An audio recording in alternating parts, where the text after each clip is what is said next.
રહ્યા છો શિનોર સમાચાર ન્યૂઝ. હું છું એન્કર અમિતા પટેલ. હવે જોઈએ અગત્યના સમાચાર. ડભોઈ તાલુકાના કરનેટ અને જૂની માંગ રોડ પાસેથી પસાર થતી મુખ્ય બ્રાન્ચ નર્મદા કેનાલમાં હજારો માછલીઓ મૃત હાલતમાં જોવા મળતા સમગ્ર પંથકમાં ચકચાર મચી જવા પામી હતી.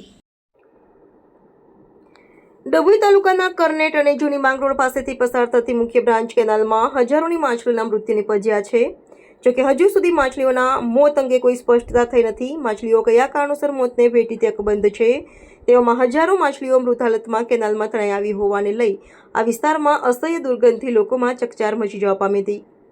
સમગ્ર બનાવ અંગે નર્મદા નિગમના અધિકારીઓ તપાસ કરે તેવી માંગ ઉઠી છે. આજ પાણી સિંચાઈ માટે વપરાતા હોય ત્યારે માનવ જીવનને પણ રોગચાળાનો ભય સેવાઈ રહ્યો છે. તેવામાં તંત્ર દ્વારા માછલીઓના મૃત્યુ અંગે તપાસ કરે તેમજ કેનાલમાં મૃત માછલીઓને બહાર કાઢી લઈ પાણીને શુદ્ધ કરે તેવી વ્યાપક માંગ ઉઠવા પામી છે. રિપોર્ટર મિત માછી, શિનોર સમાચાર ન્યૂઝ, ડભોઈ.